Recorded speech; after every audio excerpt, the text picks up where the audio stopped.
Bismillahirrahmanirrahim. Assalamualaikum warahmatullahi wabarakatuh. Alhamdulillahilladzi adada khalqihi wa ridha nafsi wa zinata arsyihi wa midada kalimatihi. Asyhadu an la ilaha illallah wa asyhadu anna Muhammadan abduhu wa rasuluhu la nabiyya ba'dah. Allahumma salli ala Muhammad wa ala ali Muhammad. Puji dan syukur senantiasa kita panjatkan ke hadirat Allah Subhanahu wa taala, tak lupa salawat dan salam semoga senantiasa tercurah limpahkan kepada Nabi kita, Nabi Muhammad sallallahu alaihi wasallam. Halo teman-teman, kenalin nama saya Nisa Arifiani Fazia, saya dari angkatan 2019. Pada kesempatan ini saya ingin sharing satu buah ceramah dengan judul Jika Islam Tidak Pernah Ada. Sebetulnya yang akan saya sampaikan di sini adalah intisari atau perasan daripada materi ngeslow selama 2 jam yang dibawakan oleh Ustadz Wimar. Teman-teman boleh search ada di YouTube Jika Islam Tidak Pernah Ada untuk pemahaman yang lebih utuh. Baik, jika Islam tidak pernah ada, maka apa sih dampaknya gitu ya untuk dunia ini, untuk kita pribadi?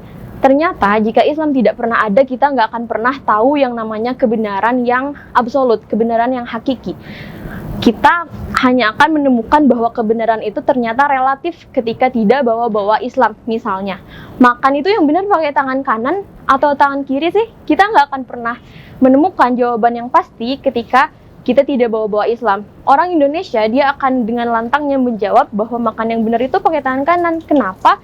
Karena sedari kecil dibiasakan bahwa makan tangan kanan itu sopan, memakai tangan kanan itu sopan gitu ya. Beda halnya ketika pertanyaan yang sama dilemparkan kepada orang luar.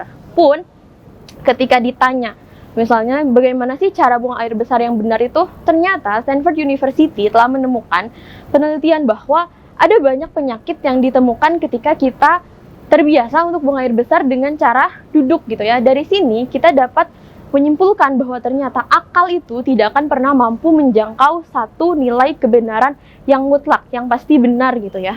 Maka teman-teman, Allah Subhanahu wa taala berfirman dalam Quran surat Yunus ayat 35, di mana Allah berfirman, "Katakanlah, apakah kamu akan mengikuti mereka yang menunjuki kebenaran, padahal katakanlah Allah lah yang menunjuki kebenaran, ataukah kamu akan mengikuti orang-orang yang menunjuki kepada kebenaran, atau kamu akan mengikuti orang yang dia tidak bisa memberi petunjuk kecuali bila diberi petunjuk?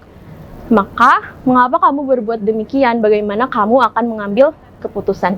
Dari sini ada satu kalimat yang menarik di mana Allah tuh bilang, apakah kamu akan mengikuti mereka-mereka yang sebenarnya mereka tuh butuh dibimbing, ataukah kamu akan mengikuti orang sebenarnya dia nggak tahu apa-apa, tapi Allah gitu kasih tahu. Allah kasih tahu Rasulullah, padahal Rasulullah tuh nggak bisa memberi petunjuk kepada kita, tapi Rasulullah dikasih tahu sama Allah. Maka yang mana gitu yang akan kamu ambil? Apakah Islam ataukah selain Islam gitu ya? Dari 2 kasus tadi teman-teman, kita belajar bahwasanya ketika kita salah menjawab pertanyaan, maka kita harus siap dengan tumbal kesulitan-kesulitan yang akan kita temukan dalam kehidupan gitu ya.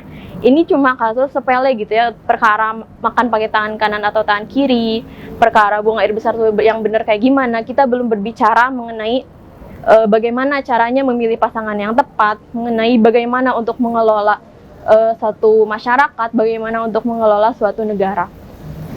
Dari sini kita bisa mengambil kesimpulan bahwa jika kita tidak mengambil Islam sebagai solusi dari setiap permasalahan yang ada dalam hidup kita, maka bersiaplah untuk tumbal-tumbal selanjutnya, untuk kesulitan demi kesulitan yang akan kita hadapi ke depannya gitu ya teman-teman.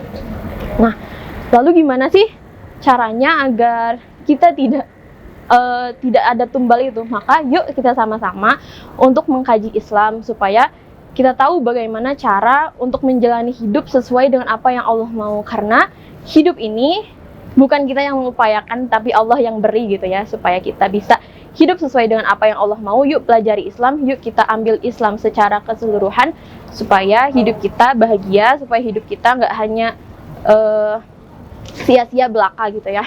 Sekian yang bisa saya sampaikan. Mohon maaf atas segala kesalahan, semoga ada manfaat yang bisa diambil. Billahi taufiq wal hidayah. Wassalamualaikum warahmatullahi wabarakatuh.